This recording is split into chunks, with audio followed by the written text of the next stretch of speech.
여러분, 예수가 여러분의 왕이심을 믿습니까? 그 왕은 여러분과 저를 죄에서 구원하심을 믿습니까? 우리의 왕이신 예수 그리스도는 창조주 하나님이시, 그 하나님이 우리를 사랑해서 인간의 몸을 이끌고 오셔서 여러분과 저의 죄를 위해 십자가에 죽으시고 죽은 자 가운데서 부활하셔서 봐라, 내가 너희의 구원자다, 내가 너희의 구원자다, 너희의 구원자일 뿐만 아니라 너희의 왕이다 하는 사실을 보여주셨습니다. 그리고 그는 승천에 올라가셔서 이 시간도 여러분과 저를 위해서 기도하시는 줄 믿습니다. 이러한 우리의 왕 되신 예수 그리스도, 우리의 구원자이신 예수 그리스도가 어디 계십니까? 어디에 계십니까? 여러분 안에 계신 줄 믿습니다. 여러분과 동행하시는 줄 믿습니다. 여러분과 이 땅에서 동행하다가 그분은 여러분을 천국으로 인도하시는 줄 믿습니다. 이것을 믿고 사는 우리들이 얼마나 행복한 사람인들인지, 우리는 아까 행복을 찬양했습니다. 여러분 행복한 사람입니까? 여러분 행복한 사람입니까? 왜요? 여러분 안에 예수가 계시니까, 여러분이 하나님의 자녀가 되었기 때문에 우리는 하나님의 놀라운 행복자라는 사실을 우리는 기억해야 될 것입니다. 오늘도 우리의 왕이신 하나님, 우리의 왕이신 예수님, 이러한 제목으로 여러분과 함께 말씀을 나누려고 합니다. 11장의 말씀은 하나님 앞에서 살아야 나라를 새롭게 합니다. 따라서 합시다. 하나님 앞에서 살아야 나라를 새롭게 합니다. 여러분, 나라를 새롭게 한다는 사람들이 너무 많습니다. 그런데 정권이 바뀔 때마다 새로워진 것이 무엇입니까? 본질적인 새로움이 정말 왔습니까? 안 왔다는 것입니다. 나라를 새롭게 하려면 우리 모두가 하나님 앞에서 살아야 된다는 것입니다. 믿습니까? 그 하나님은 살아계신 하나님입니다. 살아계신 하나님 앞에서 살지 않고는 나라가 새롭게 되질 않습니다. 왜냐하면 믿지 않는 사람들은 공중의 권세 잡은 자를 따라 살기 때문에 그들은 다 불순종 가운데서 욕심을 따라 살기 때문입니다. 그렇지만 하나님 앞에서 사는 사람은 자기가 죽고 자기 안에 예수가 살기 때문에 그 나라는 견고하게 세워지는 줄 믿습니다. 하나님 앞에서 살아야 나라를 새롭게 합니다. 오늘 이 말씀이 어디 나오냐면 11장 말씀 중에서 우리가 한번 14절을 보십시오. 14절에 이렇게 말하고 있습니다. 거기 사무엘이 백성에게 이르되 오라, 우리가 길갈로 가서 나라를 새롭게 하자. 거기 주칩니다. 뭐를 새롭게 하자고요? 나라를 새롭게 하자, 이겁니다. 사무엘이 이제 옛날 나라 가지고는 안 된다는 겁니다. 이제 나라를 새롭게 하자, 새로운 나라를 만들어 보자 하는 것입니다. 새로운 나라는 언제 세워질까요? 1절부터 5절 말씀에 보면 고난을 통해 나라를 새롭게 하는 기회를 주십니다. 자, 나라 그러니까 우리가 대한민국 이거 크게 생각하는데, 성경은 하나님의 나라가 이미 여러분과 저의 마음속에 임한 줄 믿습니다. 하나님의 나라가 어디 임했다고요? 우리 마음속. 그러므로 나라 하면 누구를 생각해야 하면 나를 먼저 생각해야 됩니다. 하나님이 나를 새롭게 하는데, 나를 새롭게 하는데 어떻게 새롭게 한다고요? 하나님 앞에서 살아야 새롭게 된다. 근데 그 하나님은 어떤 분이냐? 살아계신 하나님이다.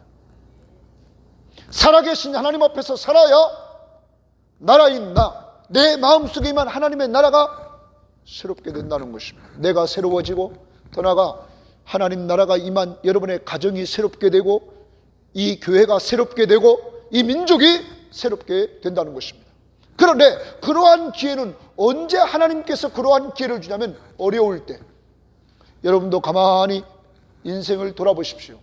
어려울 때 우리가 하나님을 찾는 줄 믿습니다. 그날의 왕 되신 하나님 예수 그리스도를 우리가 대부분 보면 어려울 때 찾는다는 것입니다. 이스라엘도 지금 어려움이 당합니다. 암몬의 왕인 나하스가 쳐들어와서는 이스라엘을 쓸어버리려고 합니다. 이때 이스라엘은 위협을 느끼고 야베스 사람들에게 쳐들어왔을 때 야베스 사람들이 그들과 협상을 합니다. 우리와 지금 언약을 맺자. 언약을 맺으면 우리가 당신들을 섬기겠습니다. 당신의 종이 되겠습니다. 이렇게 암몬 왕 나하스 앞에서 이들은 협상을 하려고 합니다. 그러자 나하스가 뭐라고 그러냐면 거절합니다. 우리가 너희들의 오른쪽 눈을 빼기 전에는 언약을 맺지 않는다. 너희뿐만 아니라 온 이스라엘에 전투하는 사람들의 오른쪽 눈을 빼지 않고는 언약을 맺지 않겠다는 겁니다. 당시에 전쟁하는 군사들은 한편의 방패를 들었는데 그 방패는 보통 왼쪽 눈을 막고 오른쪽 눈을 보면서 전쟁을 했다는 거죠. 그러니까 오른쪽 눈을 뺀다는 것은 곧 뭐를 못하게 만드는 거예요? 전쟁을 못하게 만드는 무능력한 군대로 만드는 거죠. 우리가 너희들을 다 오른쪽 눈을 빼지 않고는 언약을 맺지 않겠다는 겁니다. 그러자 야베스 사람들이 그들에게 말합니다. 일주일만 우리에게 시간을 달라. 그리고 나서 이들은 이스라엘 백성들에게 전령을 보냅니다. 지금 암몬 왕 나하스가 쳐들어와서는 우리 민족의 군인들의 눈을 다 빼버린다고 말합니다. 오른쪽 눈을. 이야기를 듣자 사람들, 특별히 기브아에 있는 백성들의 이야기를 듣고는 다 웁니다. 이때 이르라고 소를 끌고 돌아오는 사울이 그 이야기를 듣습니다. 그런데 사울이 그 이야기를 들을 때 놀라운 역사가 이루어집니다. 하나님의 성령이 그 마음을 감동시킵니다. 뭐가 감동시킨다고요? 성령이 사울의 마음을 감동을 시키는 거예요. 사울의 마음속에 성령이 충만하게 역사를 합니다. 그러자 이 사울은 자기가 지금 끌고 오는 소 2마리를 잡아가지고 각을 뜨고 그것을 이스라엘의 12지파에 보냅니다. 그리고 말합니다. 이제 나와 사무엘을 따르지 않으면 그러한 사람들의 소는 이와 같이 다 죽이겠다, 이렇게 얘기를 합니다. 그러자 이스라엘 백성들에게 두려운 마음이 생깁니다. 그들이 한 마음이 돼서 다 같이 모여들게 됩니다. 한 사람처럼 모여들게 되었다고 성경은 말하고 있습니다. 여러분, 그 성경학자들은 이렇게 얘기합니다. 이들의 마음을 두렵게 했다. 그런데 잘 보십시오. 여러분 7절 말씀 하반절에 보면 그렇게 말합니다. 여호와의 두려움이 백성에게 임하매, 이런 말이 나옵니다. 여호와의 두려움이 백성에게 임하매 그들이 한 사람같이 나왔다. 여러분, 여호와의 두려움이 백성에게 임했다는 말을 성경학자들은 이렇게 얘기합니다. 하나님의 성령이 그들에게 임해서 그들에게 두려운 마음을 주니까 그들이 다 한 사람같이 나왔다. 그러면 사울에게도 성령 임하고 이스라엘 백성들에게도 성령 임해서 이들이 한 사람같이 다 나왔다는 거예요. 그들이 모인 숫자를 쉬어보니까 이스라엘의 지파에 30만 명이 모였고, 그리고 유다 지파에 3만 명이 모여서 33만 명의 군인들이 모이게 됩니다. 자, 이러한 가운데 이제 사울은 말합니다. 전령들에게, 야베스의 전령들에게, 자, 이제 우리가 내일 해가 더울 때에 너희를 구원하리라. 해가 더울 때가 되면 너희를 구원하리라. 그러자 야베스 사람들은 돌아가서 자기 동족들에게 그 이야기를 합니다. 내일 해가 돋을 때에 우리가 구원받습니다. 그리고 적군인 암몬 왕 나하스에게 얘기합니다. 내일 되면 우리가 결정할 테니까 당신 마음대로 하십시오. 우리가 당신께 나아갈 텐데 당신 마음대로 하십시오. 이렇게 이야기를 합니다. 그리고 다음 날 새벽에 사울이 쳐들어와서 그들을 쳐버립니다.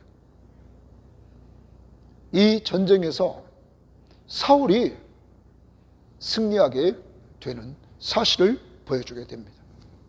사랑하는 여러분, 이 전쟁 누가 했을까요? 하나님이 뭐를 충만하게 만들었어요? 성령을. 여러분, 새롭게 되는 역사는 성령으로 되는 줄 믿습니다. 여러분과 제가 예수 믿고 구원받은 것, 너희가 거듭난 것이 썩어질 씨로 된 것이 아니요 썩지 아니할 씨로 된 것이니 하나님의 살아있고 항상 있는 말씀으로 되었다. 그런데 이 말씀으로 우리를 거듭나게 하는데 그 거듭나게 하는 주체는 누굴까요? 성령입니다. 물과 성령으로 거듭나지 않고는 하나님 나라를 볼 수도 없고 들어갈 수도 없다. 그런데 이 성령은 뭐를 도구로 사용하냐면 말씀을 도구로 사용한다는 것입니다. 그런데 여러분, 이 성경 말씀의 핵심은 누굽니까? 예수. 너희가 성경에서 영생을 얻는 줄 생각하고 성경을 상고하거니와 이 성경이 곧 내게 대하여 기록한 것이다. 나는 누굽니까? 예수. 요한복음 5장 39절에 이 성경의 핵심 인물인 예수. 구약은 우리 죄를 위해서 오실 예수, 신약의 사복음서는 우리 죄를 위해서 오셔서 십자가에 못 박혀 죽으시고 부활하시고 승천하신 예수 그리스도, 그리고 계시록은 장차 재림하실 예수 그리스도를 말하고 있는 것입니다. 여러분, 예수 믿습니까? 예수 믿습니까? 성경의 주인공인 예수를 믿는다는 사실은 곧 여러분 속에 성령이 함께하는 줄 믿습니다. 성령으로 말미암지 않고는 예수를 주라 할 수 없습니다. 그러므로 여러분과 저에게 이미 임한 성령을 우리는 마음속에 모시고 삽니다. 그런데 여러분, 성령을 모시고만 있어서는 안 됩니다. 오늘 사울이 이렇게 승리할 수 있던 비결은 뭐가 충만? 성령이 충만했다는 것입니다. 그럼 성령 충만은 무엇인가? 충만이란 지배입니다. 지배. 성령이 나를 뭐 한다고요? 지배한다. 성령이 지배하면 어떤 현상이 일어나면 내가 죽습니다. 과거에 나는 죽어요. 과거에 내 맘대로 살았던 내가 죽어요. 그리고 내 속에서 성령이 역사함으로 누구 닮아가냐면 예수 닮아가도록 해요. 우리는 완전하진 않아요. 예수 닮는 삶은 우리가 죄를 지었을 때 성령은 죄를 깨우치고 회개하게 만듭니다. 그래서 회개하고 또 주님 앞에 나아가 주님 붙들고 살고 주님 닮아가도록 또 인도하고 또 넘어지면 회개하게 만들고 이렇게 하는 것이 누구라고요? 성령이라. 그래서 우리는 늘 기도할 때마다 성령 충만함을 달라고 기도해야 될 줄 믿습니다. 성령 충만한 승리하는 나라, 이 성령 충만한 승리하는 나라가 새롭게 할 수 있다는 것입니다. 여러분과 제가 새롭게 됐습니다. 무엇으로? 성령으로. 그러면 여러분의 가정도 새롭게 될 줄 믿습니다. 왜냐하면 여러분 안에 성령이 계시기 때문입니다. 성령의 역사는 놀랍게 사람을 변화시킵니다. 더 나갑니다. 우리 교회도, 남북중앙교회도 성령으로 새롭게 되는 역사가 이루어질 줄 믿습니다. 그러므로 성령 충만함을 달라고 늘 기도해야 될 줄 믿습니다. 성령으로 충만해지면 새로워집니다. 개인이 새로워지고 가정이 새로워지고 교회가 새로워지고 민족이 새로워지는 역사가 이루어진다는 것입니다. 사랑하는 여러분, 이러한 가운데서 우리는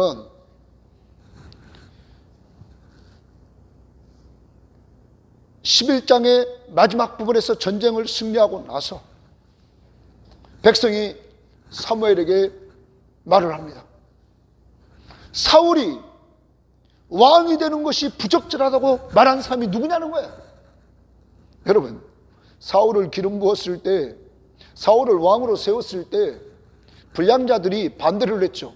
저는 가문도 현찮고 지파도 현찮고 가문도 현찮은데 저 미약한 가문, 그리고 가장 나약한 지파, 베냐민 지파가 무슨 우리의 왕이 되느냐 하면서 불량자들은 반대했습니다. 사울이 전쟁에 나가서 이렇게 승리하고 돌아오자 사람들이 말합니다. 그들이 누구냐? 그들을 불러내십시오. 그들을 우리가 죽이겠습니다. 이렇게 말합니다. 이때 당사자인 사울이 말합니다. 오늘은 하나님이 우리에게 승리를 주신 날, 사람을 죽이면 안 된다. 사울은 자기를 반대한 사람을 용서합니다. 여러분, 성령이 충만하면 사람을 용서하는 줄 믿습니다. 성령이 충만하면 나를 대적하고 나를 비방했던 사람을 용서하는 놀라운 역사가 이루어진다는 것입니다. 그러므로 바울 선생님은 에베소 교회에 편지하면서 뭐라고 말합니까? 내가 너희를 용서함 같이, 그리스도가 우리를 용서함 같이 너희도 서로 용서하라. 성령이 충만한 자의 특징입니다. 사울이 성령이 충만하자 용서하는 은혜를 베풉니다. 이번 한 주간 살아갑니다. 우리도 성령 충만한 가운데 가정에서 용서가 일어나고, 직장에서 용서가 일어나고, 교회 안에서 용서가 일어나고, 성령 충만한 자의 모습이 누구 닮은 것? 예수를 닮아 용서가 이루어지는 역사가 이루어지기를 원합니다. 자, 이러한 가운데 사무엘은 또한 백성들에게 말합니다. 오라, 우리가 길갈에 가서, 우리가 이제 길갈에 가서 나라를 새롭게 하자, 이렇게 말합니다. 자, 그러자 모든 백성이 길갈로 갑니다. 그리고 여호와 앞에서 이랬어요. 자, 15절 말씀 봅니다. 자, 여호와 앞에서라는 말을 우리가 봅니다. 15절에 이렇게 말합니다. 모든 백성이 길갈로 가서 거기서 여호와 앞에서, 거기 동그라미 칩니다. 우리가 이번에 여호와 앞에서, 하나님 앞에서 살아야 된다는 것 여기 나옵니다. 하나님 앞에서 사울을 왕으로 삼고, 누구를 왕으로 삼아요? 사울을. 누구 앞에서? 그러므로 왕보다 높은 분이 누구예요? 하나님이시죠. 그 다음 보십시오. 이렇게 말합니다. 길갈에서 여호와 앞에, 여호와 앞에 또 동그라미 칩니다. 여호와 앞에 화목제를 드리고, 누구 앞에서 예배 드려요? 하나님 앞에. 오늘은 누구 앞에서 우리가 예배 드려요? 하나님 앞에서 드리고, 사울과 이스라엘 모든 사람이 거기서 크게 기뻐하였더라. 크게 기뻐하였다. 여러분, 하나님 앞에서 사는 사람, 오늘 왕을 세웠습니다. 이제 과거에 세웠던 왕은 반대하는 사람이 있었습니다. 그런데 이번에 왕을 세우는 놀라운 역사는 모든 백성들이 다 찬송을 합니다.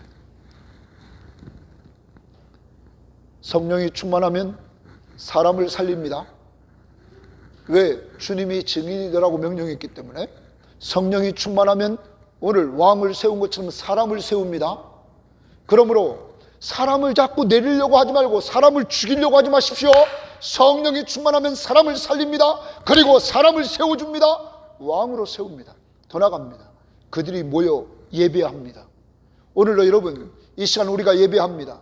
성령이 인도한 줄 믿습니다. 정말 성령이 인도해서 우리가 누구 앞에서? 하나님 앞에서 예배는 다 드립니다. 그런데 중요한 것은 하나님 앞에서. 그 하나님은 죽었어요, 살았어요? 살아계신 하나님 앞에서. 살아계신 하나님 앞에서 예배하는 우리들, 이때 여러분이 새로워질 줄 믿습니다. 여러분의 가정이 새로워질 줄 믿습니다. 우리 교회가 새로워질 줄 믿습니다. 이 민족이 새로워질 줄 믿습니다. 누구 앞에서? 하나님. 한 주간 살아갑니다. 하나님은 우리 눈에 보이지는 않습니다. 그는 약속했습니다. 내가 세상 끝날까지 너희와 항상 함께 하리라. 믿습니까? 그 하나님 앞에서 사는 것입니다. 하나님 앞에서. 그러면 구체적으로 어떻게 사느냐? 오늘 두 가지 좀 생각해 보자면, 용서했다는 거지. 뭐 했다고요? 용서. 하나님 앞에 사는 것 구체적으로 용서했습니다. 두 번째, 사람을 살리고 세웠습니다. 세 번째, 예배드렸습니다. 오늘 우리 했어요, 안 했어요? 했습니다.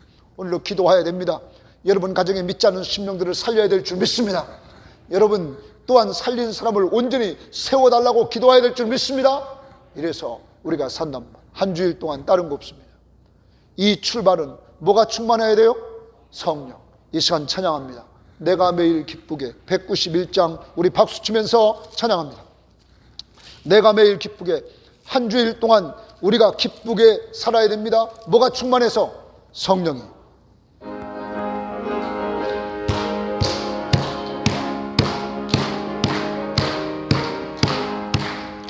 내가 매일 기쁘게 순례의 길 행하면 주의 팔이 나를 안보하며 내가 주의 군복을 받는 참된 비결은 주의 영이 함께함이라. 성령이 계시네. 할렐루야. 함께하시네. 좁은 길을 걸으며 밤낮 기뻐하는 것 주의 영이 함께함이라. 전내 죄에 빠져서 평안함이 없을 때 예수 십자가에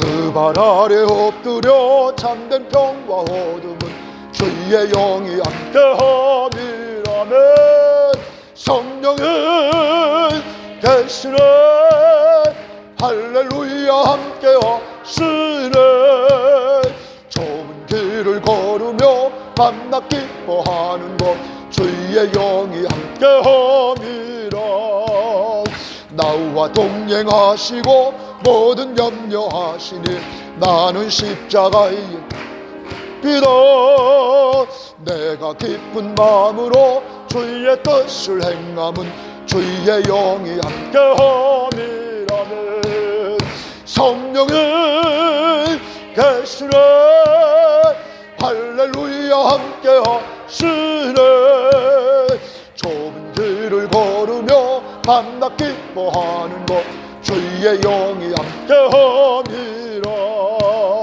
세상 모든 욕망과 나의 모든 행복은 십자가의 힘이 못을 박았네 어두운 밤이 지나고 무거운 짐 벗으리 주의 영이 함께함이라면 성령은 계시네 할렐루야 함께하시네 좁은 길을 걸으며 밤낮 기뻐하는 것 주의 영이 1절만 다시 합니다. 1절 내가 매일 기쁘게 순례의 길 행하며 주의 팔이 나를 안보하며 내가 주의 큰 복을 받는 참된 비결은 주의 영이 함께함이라 성령은 계시네 할렐루야 함께하시네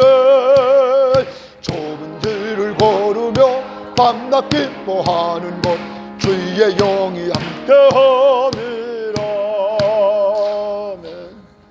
여러분 성령이 여러분 안에 계신 줄 믿습니까? 그러므로 여러분이 예수를 믿는 줄 믿습니다. 이제 우리는 늘 기도할 때마다 하나님 저에게 성령 충만함을 주세요. 나는 죽어지고 성령이 지배하는 삶을 살게 해주세요. 그래서 나를 통하여 내가 새로워지고 우리 가정이 새로워지고 우리 교회가 새로워지고 이 민족이 새로워지는 역사가 이루어지게 하옵소서. 기도해야 될 줄 믿습니다. 두 번째입니다. 우리는 12장에서 하나님 앞에 살아야 끝까지 아름답습니다. 따라서 합시다. 하나님 앞에서 살아야 끝까지 아름답습니다. 12장에서 사무엘은 고별 설교를 합니다. 12장의 내용을 사람들은 학자들은 고별 설교라 이렇게 말을 합니다. 이제 사무엘은 왕을 세웠습니다. 왕을 세운 사무엘은 사사였습니다. 당시에 사사는 통치권이 있었습니다. 그리고 선지자로서의 역할도 감당합니다. 제사장으로서의 역할도 그는 감당합니다. 그런데 통치권, 왕권 이것을 누구한테 이양했냐면 사울한테 줬습니다. 그리고 나서 그는 백성들 앞에서 마지막 고별 설교를 하는 겁니다. 2절 말씀부터 보면 이렇게 말합니다. 12장 2절입니다. 이제 왕이 너희 앞에 출입하였느니라. 보라, 나는 늙어 머리가 휘어졌고 내 아들들도 너희와 함께 있느니라. 내가 어려서부터 오늘까지 너희 앞에 출입하였다. 너희 앞에 출입했다는 말은 다른 번역 성경, 새 번역 성경에 보면 인도했다. 또 우리말 성경에 보면 내가 너희를 이끌었다 이런 말이에요. 언제부터요? 어렸을 때부터 어머니가 그를 성전에 바쳤죠. 그때부터 지금까지 오늘까지 내가 너희를 이끌었다는 겁니다. 그런데 그는 말합니다. 내가 누구의 소나 누구의 나귀를 빼앗은 적이 없다. 누구를 속인 적도 없다. 누구를 압제한 적도 없다. 누구의 뇌물을 바른 적도 없다. 혹시 그것을 한 사람이 있으면 얘기해봐라. 이렇게 이야기를 합니다. 그러자 백성들이 말합니다. 맞습니다. 당신은 우리의 가축들을 빼앗지 않았습니다. 당신은 우리를 속이지 않았습니다. 당신은 우리를 압제하지 않았습니다. 당신은 우리들에게서 뇌물을 받지 않았습니다. 인정을 합니다. 여러분, 그렇다고 사무엘이 완전합니까? 사무엘의 아들들은 이렇게 아버지는 잘 살았는데 그 아들들은 뭘 받았어요? 뇌물을 받았잖아요. 그래서 재판을 굽게 했잖아요. 제가 그날 큐티에 그렇게 말했죠. 이 땅에 완전한 사람은 없다. 사무엘은 자기가 열심히 살았지만은 가정에 어떤 성경학자들이 말하는 것처럼 가정에 많은 시간을 투자하지 않았기 때문에 자녀들이 이렇게 잘못되지 않았는가. 우리는 다윗도 봅니다. 하나님 마음에 합했던 다윗도 그가 지난 시간에도 말씀드렸지만은 우리 아내 밧세바를 범하고 그리고 우리아를 죽이게 만드는 이러한 죄를 범합니다. 여러분, 이 땅에 의인은 없나니 몇 명도 없습니까? 한 명도 없다는 거죠. 여러분, 하나님 앞에서 온전히 사는 비결이 뭡니까? 제가 그랬습니다. 지난 시간에도 하나님이 죄를 지적해 주면 회개를 잘하고 사는 것, 사울과 다윗과의 차이점을 지난 시간에 말씀드렸습니다. 여러분, 사무엘은 아름답게 살았습니다. 그리고 백성들이 그 삶을 인정했습니다. 그런데 사무엘은 이어서 누구를 소개시키냐면 하나님을 소개시킵니다. 그리고 그 하나님은 애굽에 이스라엘이 종되었을 때 종살이하는 그들을 10가지 재앙을 애굽에 내리면서 그들을 끄집어내서 그들을 가나안 땅으로 인도했다는 사실을 이야기를 합니다. 사랑하는 여러분, 애굽에서 인도하신 그 하나님은 이스라엘의 왕입니다. 이스라엘이 힘이 있어서 애굽에서 나온 것이 아니라 하나님께서 초자연적인 능력으로 그들을 끄집어냈습니다. 그러므로 이스라엘의 진짜 왕이 누굽니까? 하나님이심을 보여주셨습니다. 더 나갑니다. 이들이 출애굽에서 가나안 땅에 들어왔습니다. 가나안 땅에서 이들은 하나님의 약속의 땅에 삽니다. 하나님이 주시는 평화를 누리며 삽니다. 그런데 이들이 범죄합니다. 이방 나라를 닮아 우상을 숭배하면서 이들이 범죄합니다. 이때 하나님은 이방 나라를 통해서 이들을 칩니다. 이들을 치면서 이들은 이방의 속박을 받으면서 어려워집니다. 어려워지면 이들은 하나님 앞에 부르짖습니다. 애굽에서 하나님 앞에 부르짖었을 때 이스라엘을 건져준 그 하나님은 가나안 땅에서 어려워서 부르짖을 때 하나님은 그 기도를 들으시고 그들을 인도해 내십니다. 누구를 세워서? 사사들을 세워서 인도해 내십니다. 여러분, 사사시대의 진정한 왕이 누굽니까? 하나님이심을 사무엘은 말합니다. 더 나갑니다. 현재 조금 전 11장에서 암몬왕 나하스와 전투를 해서 승리했습니다. 지금 현재 진정한 이스라엘 왕이 누굽니까? 하나님이라고 사무엘은 선포하고 있는 것입니다. 그런데 이러할 때 이스라엘의 죄악을 지적합니다. 이러할 때 너희들은 눈에 보이는 왕을 달라고 했다는 것이죠. 눈에 보이는 왕, 그것을 달라고 이들이 했다는 거예요. 이들의 죄악의 큼을 하나님이 보여주십니다. 사무엘은 말합니다. 내가 하나님 앞에 기도할 때 하나님이 우레를 바라고 비를 내려서 하나님 앞에서 너희들이 왕을 구한 것이 큰 죄임을 하나님이 기적을 통하여 보여줄 것이다. 그리고 나서 사무엘이 기도합니다. 이때가 언제냐면 오늘 성경 말씀의 12장에 보면 이때가 밀추수할 때입니다. 밀추수할 때는 이스라엘의 5월, 6월 달이라고 그러죠. 학자들은. 그리고 이때는 건기라는 거예요. 건기에는 비가 안 오는 거죠. 그런데 비가 안 오는 그때 하나님이 우레를 바라고 비를 내린다는 거예요. 누가 기도할 때요? 사무엘이 기도할 때. 그러므로 하나님의 초자연적인 능력을 통하여 너희들이 왕을 구한 것이 큰 죄임을 하나님이 보여준다는 거예요. 사무엘이 기도했습니다. 이때에 천둥 번개가 치면서 비가 내리기 시작합니다. 그런데 이 건기 때 비가 오면 밀을 추수할 때인데 이때 이들은 추수할 곡식들이 다 망가지게 됩니다. 흉작이 오게 된다는 사실입니다. 이들의 죄가 큰 것을 하나님은 무엇을 통하여 보여주면 흉작을 통하여 보여준다는 사실이죠. 하나님이 그렇게 역사합니다. 왜 이렇게 역사합니까?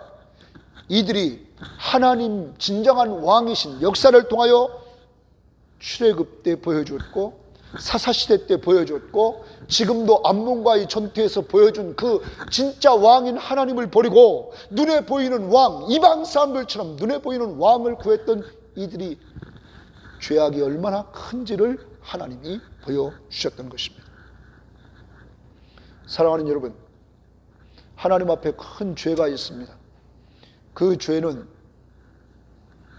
눈에 보이지 않는 하나님을 의지하지 않고 눈에 보이는 것을 의지하려고 우리가 하나님의 자리에 세워놓는 것, 그게 뭘까요? 돈입니다. 돈.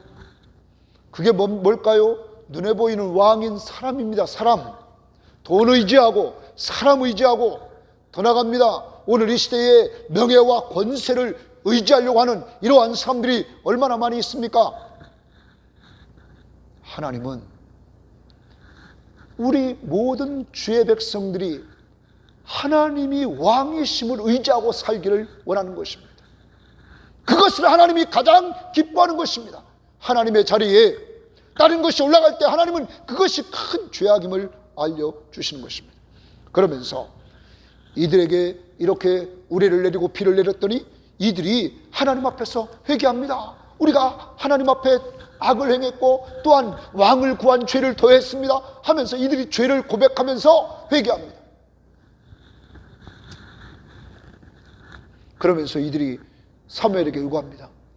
사무엘이요, 빨리 하나님 앞에 기도해서 우리를 살려달라고 하십시오.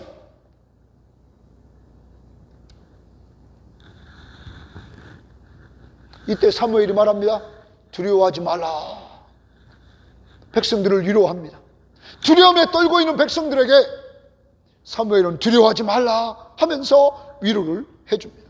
그리고 이제부터 너희는 마음을 다해서 여호와를 경외하면서 하나님만 섬기라.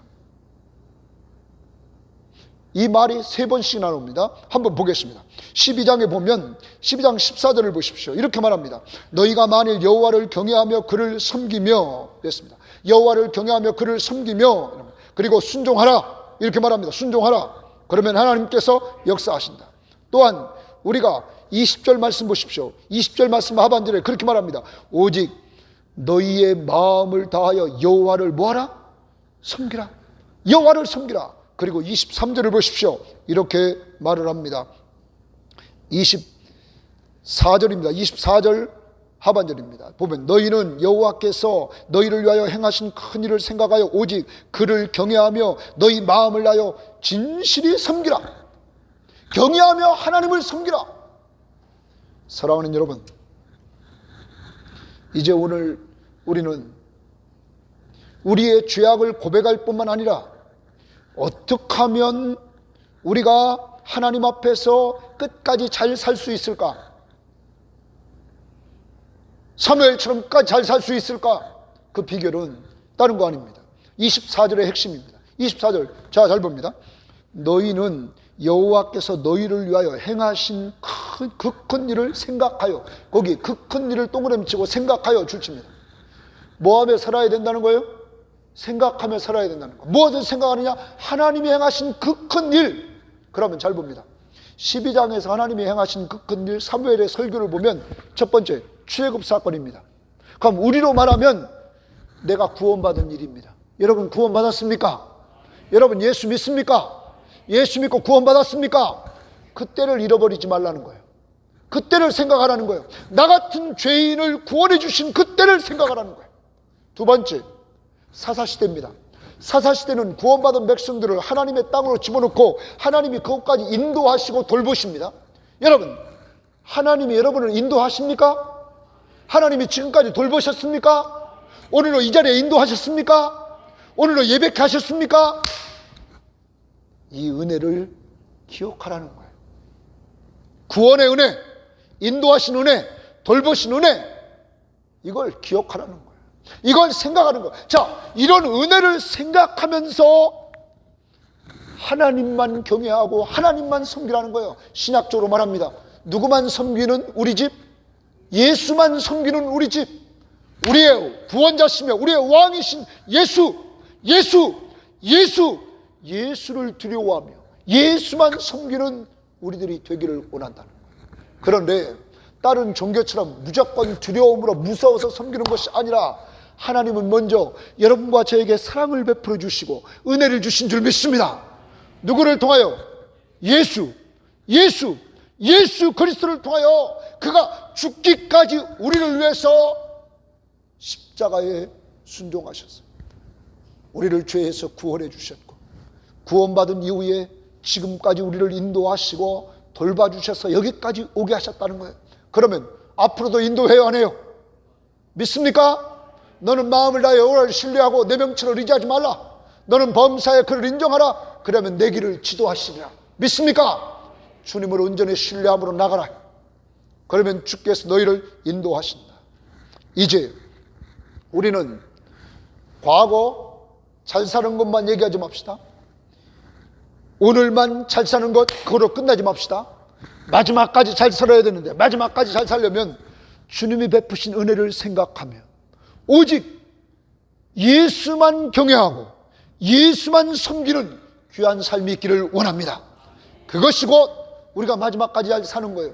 저는 설교를 준비하면서 마지막까지 잘 살았던 사람을 한번 생각해 봤습니다. 사무엘.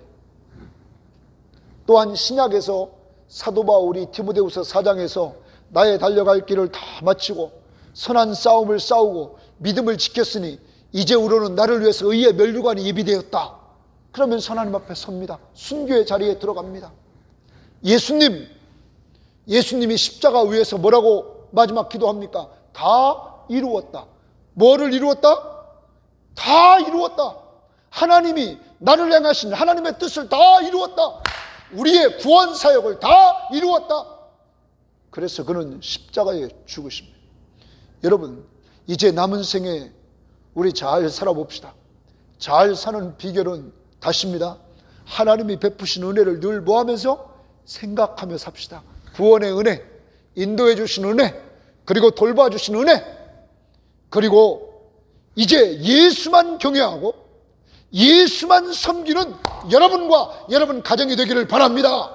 그때 우리 교회가 부흥할 줄 믿습니다.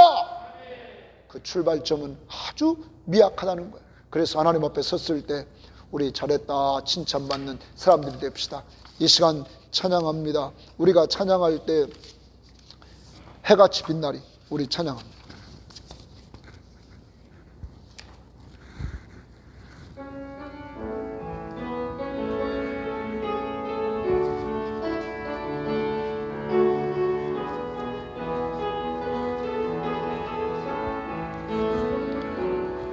당신의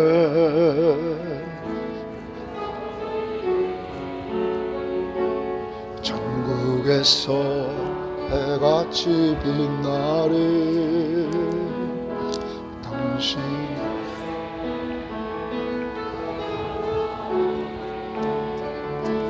전국에서 해같이 빛나리 당신의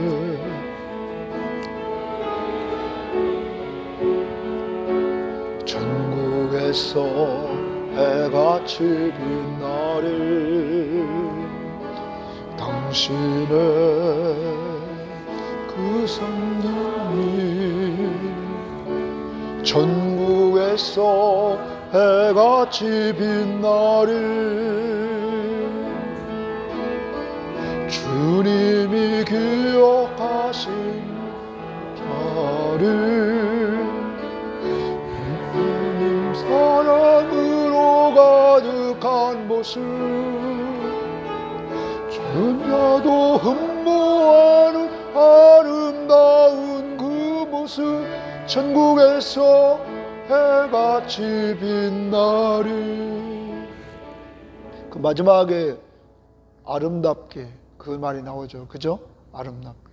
정말 천국에서 아름다운 여러분과 제가 될 줄 믿습니다. 우리의 삶이 완벽해서가 아니라 누구 때문에? 예수님 때문에. 예수님 때문에. 그래서 저와 여러분은 너무너무 행복한 사람이죠. 늘 우리를 구원해 주시고 우리의 왕으로 오늘도 우리와 함께 해 주시고 이러다가 우리를 천국까지 인도해 주시고 그곳에서 우리를 이끌어 주시는 그 예수 그리스도 그분이 여러분과 저와 함께하게 우리는 행복자라 하는 걸 염두에 두시기를 바랍니다. 세 번째입니다. 세 번째 13장은 하나님 앞에 살아야 순종하며 의지합니다. 따라서 합시다. 순종하며 의지합니다. 자, 하나님께서 이 땅을 살아가면서 어려운 환경을 허락하십니다. 그리고 우리를 시험도 하십니다. 자, 지금 이스라엘에 또 전쟁이 이루어지는데, 이때 사울이 왕이 된 지 2년에 군사를 모집해서 뽑았는데 약 3,000명을 뽑습니다. 이때 상비군 3,000명을 뽑아가지고 2,000명은 자기와 함께, 1,000명은 자기 아들 베냐민, 여기 요나단과 함께 이렇게 합니다. 이때 요나단이 적국을 치러 들어갑니다. 블레셋을 치러 들어가서 블레셋 수비대를 건드려 버립니다. 이것 때문에 블레셋 군대가 집합하고, 그리고 이스라엘 군대가 또한 모아집니다. 그런데 이스라엘 군대는 적군 앞에 형편없습니다. 적군의 병거가 3만 명이고, 이 3만 명의 적군의 병거가 그들 전쟁터에 등장합니다. 그리고 마병이 6천 명입니다. 그리고 적군의 병사들이 바다의 모래알과 같이 그렇게 많은, 좀 계산을 보면 수십만이 되는 이러한 군사들입니다. 이때 이스라엘은 사람들이 숨습니다. 여기저기 적군이 너무 강해서 강한 적군 앞에서 숨습니다. 그리고 일부는 도망갑니다. 그리고 사울과 함께하고 남아있는 사람들은 부들부들 떨고 있습니다. 이때 사울이 사무엘을 기다리다가 사무엘이 정한 날에 오질 않습니다. 그러자 그가 사무엘 제사장이 드려야 될, 왕이 하지 못할 일, 번제를 하나님 앞에 드려버립니다. 왜? 백성들이 흩어지자 흩어짐을 면하게 하려고 자기가 번제를 드려버렸습니다. 이 일 때문에 그는 죄를 짓게 됩니다. 하나님 앞에서, 하나님의 명령 앞에 불순종하는 죄를 짓게 됩니다. 하나님의 때, 요 번제를 들고 나서 조금 기다리니까 누가 와요? 사무엘이 옵니다. 조금만 더 기다렸으면 되는데, 하나님의 때에 맞춰서 움직였으면 되는데 자기 때에 움직였단 말이에요. 우리가 이 땅을 살면서 자꾸 움직이는데 누구 때에 움직여요? 자기 때에. 자기 때에 움직인단 말이에요. 조금만 기다려서 하나님의 때를 기다려야 되는데 기다리지 못하고, 그리고 불순종합니다. 여러분, 이 불순종한 그때 그는 하나님 앞에 불순종한 것 때문에 왕권을 빼앗깁니다. 하나님이 이제 하나님 마음에 합한 자에게 그 왕권을 준다고 합니다. 그가 누굽니까? 다윗에게 왕권이 넘어가는 역사가 이루어집니다. 여러분, 이 최악의 상황 다시 봅니다. 적군은 몇 명이냐면 군사의 숫자가 약 수십만. 그런데 사울에게 남은 군대는, 사울이 이렇게 번제를 드리면서 군대가 흩어짐을 면하려고 했지만 남은 자는 600명밖에 남지 않았습니다. 그러니까 군사의 숫자 면에서 완전히 이건 전쟁의 상대가 안 됩니다. 더 나갑니다. 거기에다가 당시에 이 블레셋 군대는 특공대가 세대로 나눠서 좋은 진지를 다 장악했습니다. 그러니까 전략적인 측면에서 이들은 전쟁에서 이게 상대가 안 됩니다. 더 나갑니다. 당시에 이 블레셋은 철기 문화였습니다. 철기 문화. 그래서 철기 문화로서 이들은 칼과 창을 철로 만들어서 무기가 아주 좋은 무기를 가지고 있었습니다. 이때 이스라엘은 칼과 창을 든 사람은 사울과 요나단, 그의 아들 요나단 두 사람뿐이었습니다. 그러면 무기적인 측면에서도 상대가 안 됩니다. 여러분, 이때 어떻게 해야 될까요? 수십만 명과 600명? 무기가 게임도 안 되고 전략적인 면에서도 게임도 안 됩니다. 다음 주에 말씀입니다. 이때 한 사람이 등장합니다. 다 부들부들 떨고 있는데 한 사람이 등장하는데 그가 요나단입니다. 사울의 아들 요나단이 등장합니다. 요나단은 이렇게 말합니다.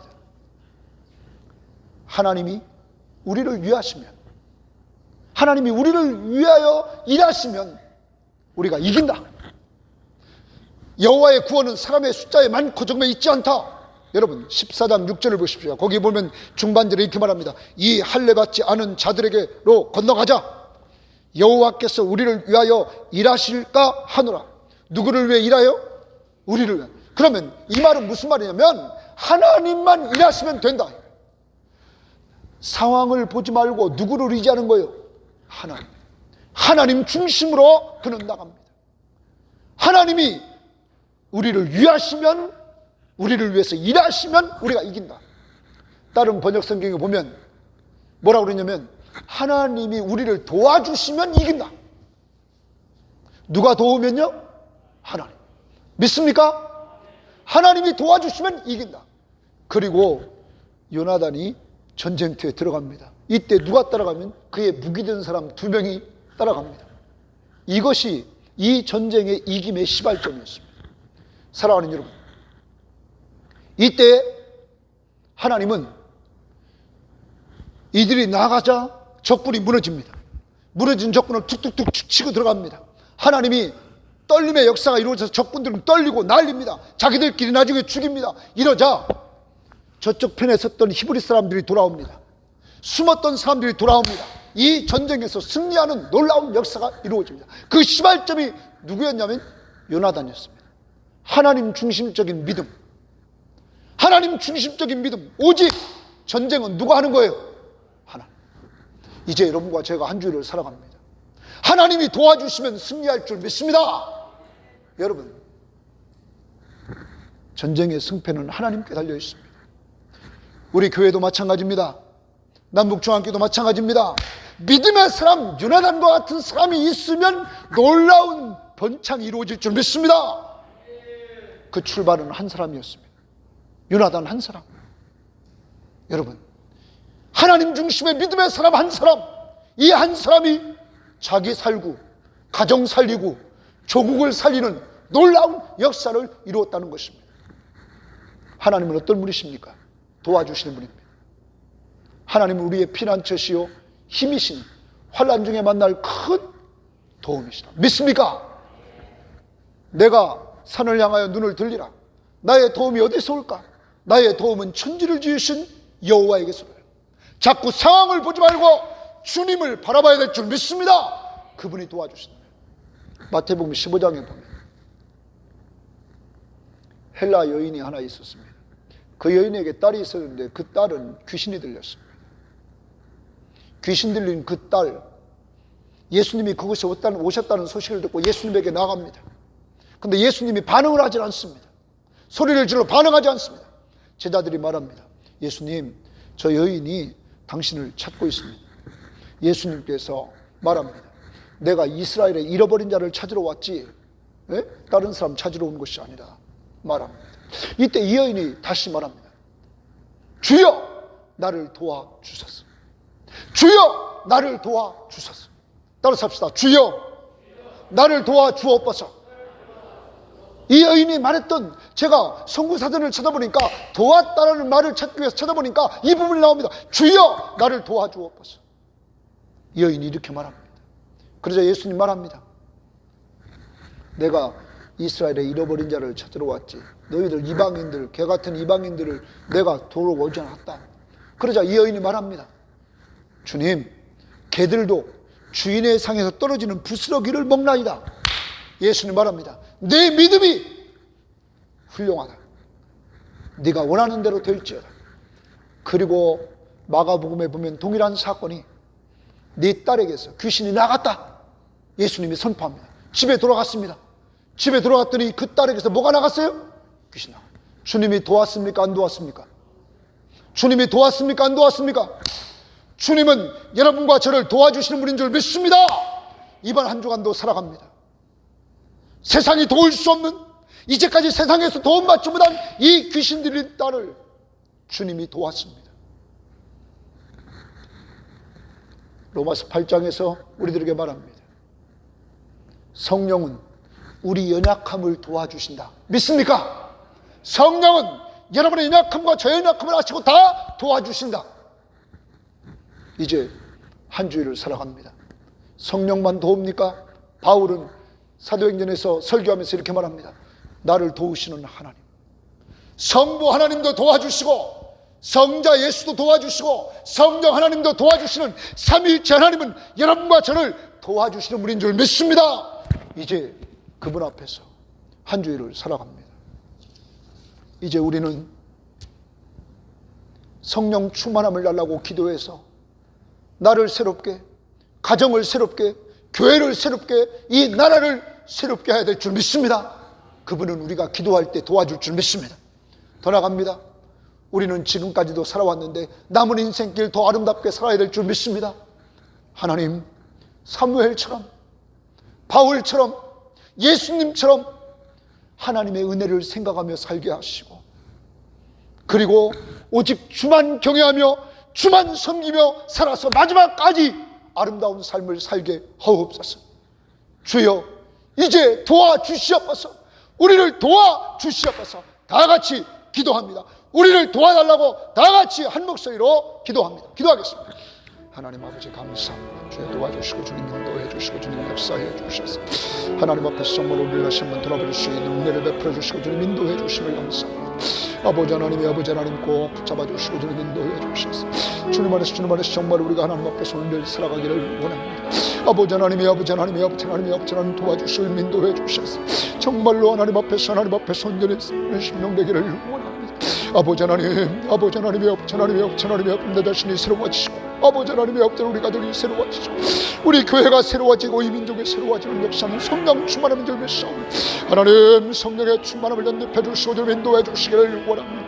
하나님의 성령으로 충만하게 역사해 주시고 좀 인도해 주시기를 원합니다.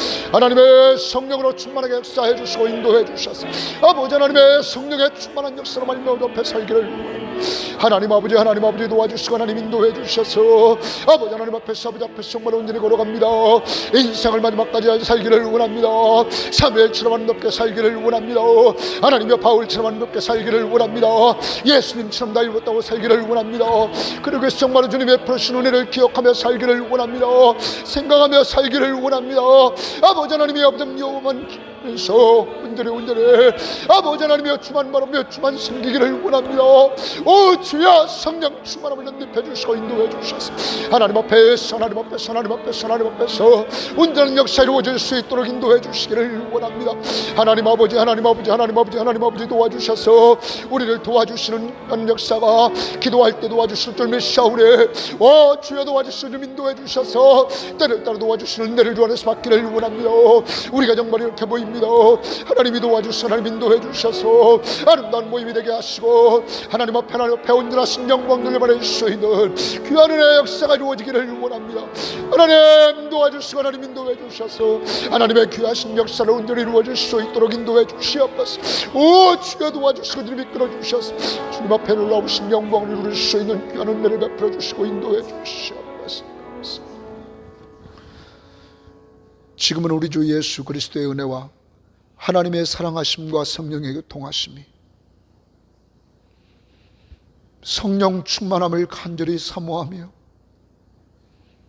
우리 자신과 가족과 교회가 이 민족이 새로워지기를 원하며 지금까지 사는 것도 중요하지만 하나님 앞에 설 때까지 아름답게 살아갔던 사무엘과 바울과 예수님처럼 살기를 간절히 원하며 하나님의 은혜를 생각하고 오직 주만 경외하고 주만 섬기기를 작정한 모든 심령들, 이제 살아계신 하나님 앞에서 살아 순종하며 그를 의지하는 기도를 통하여 주여 도와주시옵소서 간구하면서 주님 도움받고 살기를 원하며 이 시간 출발하는 모든 심령들 머리머리 위에와 가족들과 직장과 사업터전 위에 이제로부터 영원토록 함께 있을지어다.